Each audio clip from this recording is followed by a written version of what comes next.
veux pas aller à l'école. J'ai trop de devoirs. Je suis fatigué. J'ai pas le temps. Vous avez déjà prononcé ces phrases dans votre enfance ? Vous avez déjà entendu des enfants les prononcer ?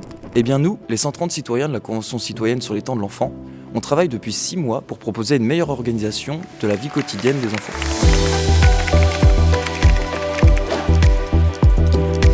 À l'arrivée, on a formulé 20 propositions concrètes pour mieux adapter le rythme des enfants à leurs besoins réels et à leur bien-être. Bon, pour faire simple, avec le travail que nous avons mené et les propositions que nous avons formulées, une journée type d'un enfant ressemblerait à ça.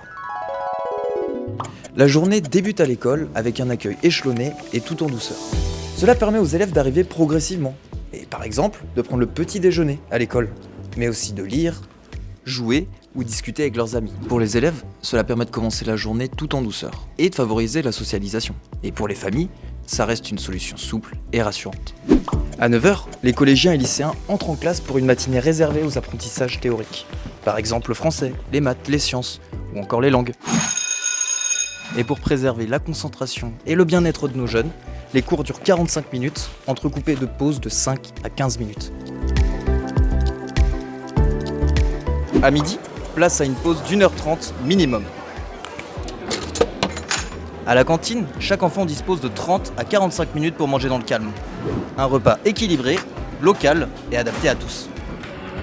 Et après le repas, les jeunes peuvent jouer, lire ou participer à une activité librement choisie pendant 30 à 45 minutes, ou même se reposer dans une salle prévue à cet effet. L'après-midi, place à d'autres formes d'apprentissage.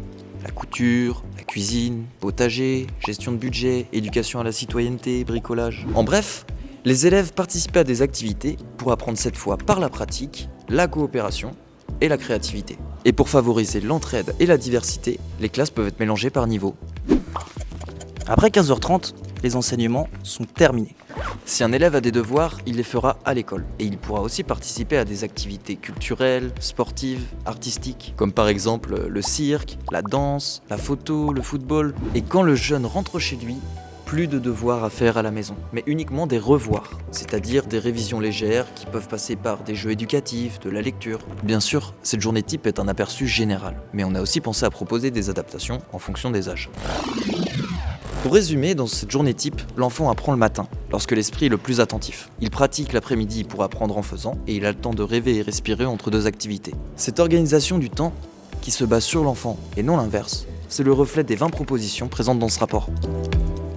Et ce rapport, c'est le travail commun de 130 citoyens tirés au sort pour refléter la diversité de la population française. Et cette convention citoyenne, c'est une réflexion enrichie pour la première fois par un panel de jeunes âgés de 12 à 17 ans qui ont été tirés au sort, par des ateliers dans les territoires où nous sommes allés à la rencontre d'enfants notamment âgés de 6 à 11 ans, et surtout par des échanges avec des professionnels, des experts, des élus, des syndicats, des associations, tous ceux qui font le temps des enfants partout en France. Au total, ce sont 7 sessions de travail pendant 6 mois pour aboutir à des constats partagés, à une vision de la société concernant les temps des enfants et surtout à 20 propositions concrètes. Et ce rapport sera remis au gouvernement et le CESE sera aux côtés des citoyens pour porter et valoriser ce travail essentiel. L'objectif, éclairer le choix des pouvoirs publics afin de favoriser le bien-être et les apprentissages des enfants. En tant que président du comité de gouvernance, je tenais à dire à quel point on avait été impressionné par l'engagement et le travail de ces 130 citoyens tirés au sort qui représentent la diversité de la population française. Donc pour terminer, félicitations et merci.